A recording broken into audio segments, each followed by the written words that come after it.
Hi guys, it's Rick Shiels down here at Quest Golf Studio here in Lytham, and I'm going to test now the Cobra King F6 Plus.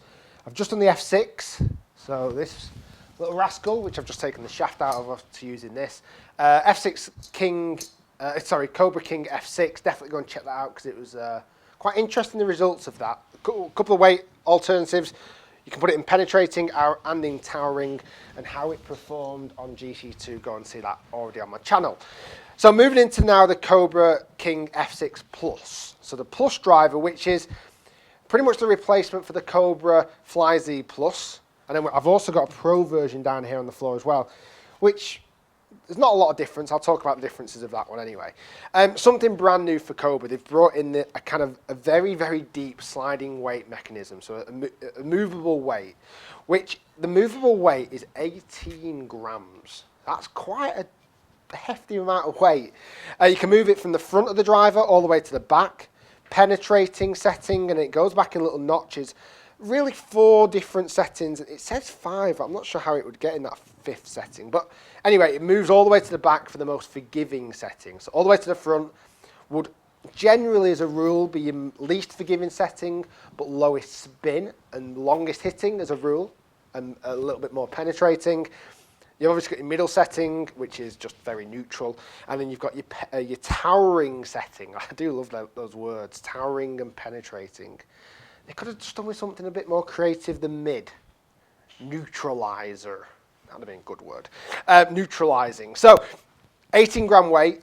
This driver head comes in black, blue and white. I've got it in the black, which I much prefer the colouring of.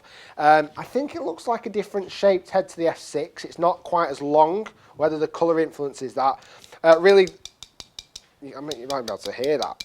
Not quite sure what this actual material is, but they've stripped the weight from the crown, which a lot of manufacturers are doing, sticking it into the bottom of the driver to help with launch and forgiveness. It's got the my fly loft settings as well. I've just got this in 9.5. I've got it in the extra stiff flex, standard. Nothing that is different, just the standard FS flex, which is a matrix, black tie, 65 gram. You know, a shaft that I've used before in Cobras. Should we give it a hit? Should we give it a hit? So on screen at the moment, I've still got up the F6 shots. Now, what I did find with the F6, if not hit from high enough on the face, it just seems to spin a little bit too much and doesn't get ultimate distance. Incredibly forgiving and straight. If you can get them higher on the face, it just unlocks a whole new world of distance. It's got the speed channel still on the face, which is the kind of cavity almost moat around the face, which helps with the off-centered hits, keeping the ball speed high. Let's give it a scratch. I love the look of this head now. This, obviously in the black, suits mine a bit better. Oh, that was nice. I've got this in mid setting at the moment. Oh, it's just a little bit pushy, but felt like something very different, very solid feel. It's a responsive head. Feels very responsive when you hit it. It feels like as soon as you hit it, you know exactly where you've hit it on the club face. Very good feedback from the club head. What I'm going to be doing in a couple of weeks' time as well is doing my 30 golf ball test with it. So stay tuned for that, because that will give a real highlight of when it's hit longest and straightest and furthest, and where on the club face it hit using the HMT. I don't believe in 5 or 6 shots you can really summarise a golf club fully. Well, you can't summarise a golf club fully. So this is kind of just a bit of a brief look at how it performs. But stay tuned to the 30 golf ball test I'll be doing in a few weeks' time. And the best way of doing that is to make sure you do subscribe so you don't miss a single video. Let's get actually in GC2 would help. Okay, so that felt really good. Very long hit, a little bit pushy that time, but more me than the club. Let's give that another hit. Oh, that feels different gravy. Oh, hello. Hello.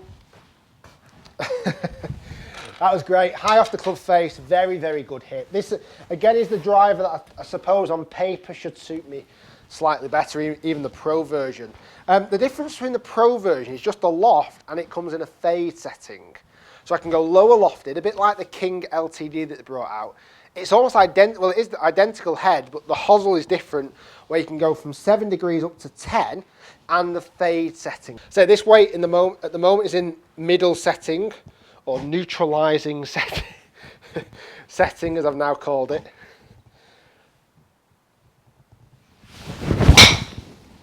That didn't feel that good off the face, as in the hit wasn't that good.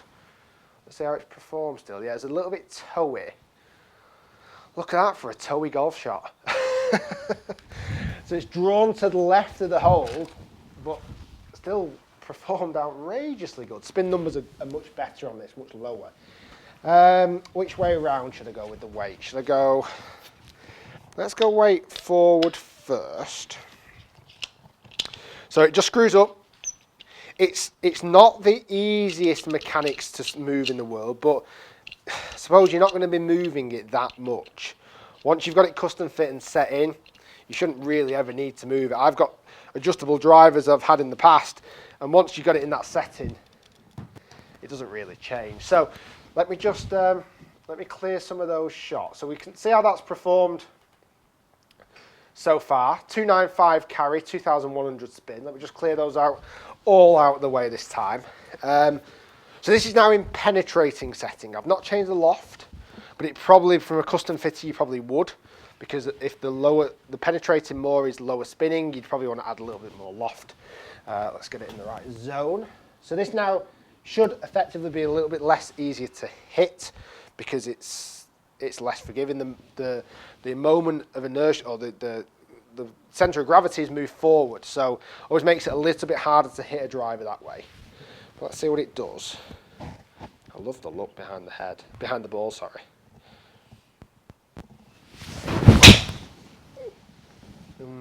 So is that a little bit of a sign of things when the weight goes forward?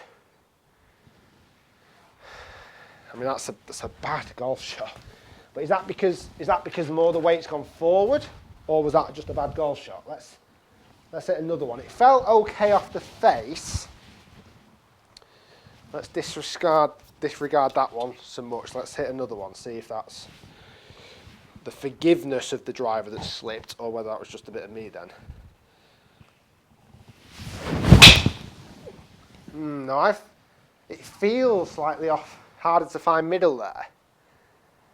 I reckon it's longer, yeah, it's huge, but I don't know, it just feels like you've got less of an area to hit, which is, I've not often felt that with a driver when I've moved the weight forward. I reckon when hit right in the middle and off the right spot, it'll be very, very good.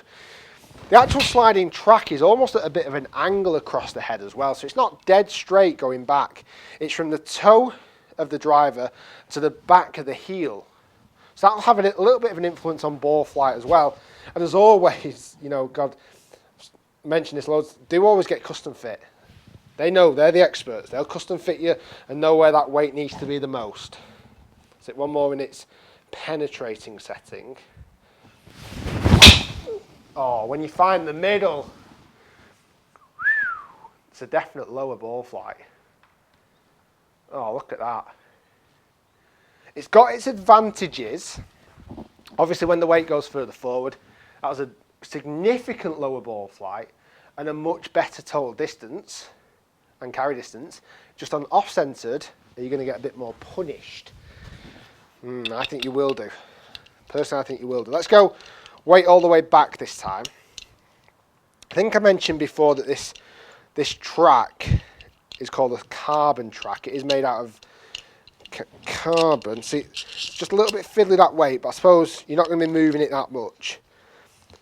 The guys who are going to be custom fitting Cobra drivers probably will get the knack of it. So I've moved this weight all the way back this time now, the 18 gram, all the way back into the head.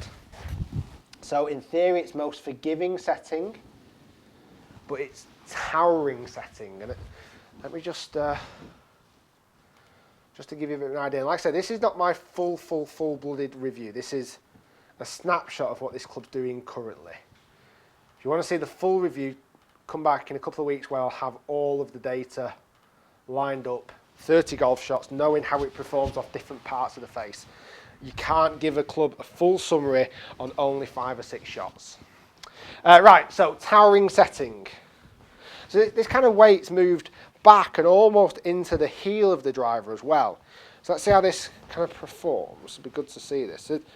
this goes back, it would be almost a little bit more draw biased.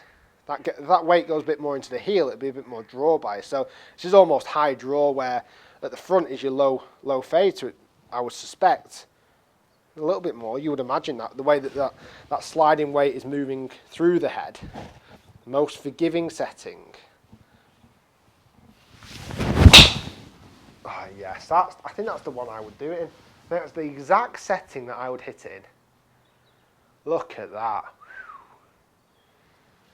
Yeah, that is the setting that I would hit it in. Most forgiveness. In that 9.5 degrees loft, it's just an absolute flying machine. That felt awesome. It gives you the options though. If you want to go further forward and you want that penetrating flight and you find middle enough of the time, hey, go for it.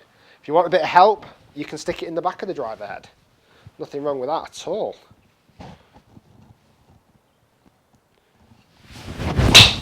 Oh, I love that. Look at the difference of flight as well.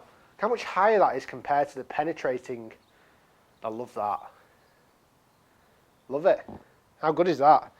So I think once it's been fine-tuned, and I have been custom fit for these, by the way, so I know what my preferred setting is. It is further back in the head.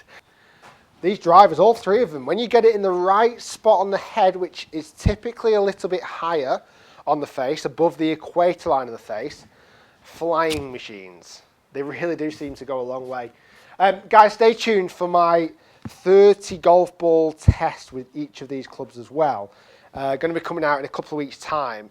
I just think that's the only fair way you can actually test a golf club using the GC2, showing on the club face where it's hit from, but on not 5 or 6 shots. You can't do it enough. It'll be a time where I'll be very much concentrated on the 30 golf shots I'm hitting to give you the most accurate data possible. Guys, thanks for watching. Hopefully you've enjoyed the video. If you have, please do give it a thumbs up. Comment down below what do you think of the new Cobra line. Well, that's pretty much it. I think that wraps us up. Thanks for watching. Do subscribe, and we'll see you next time.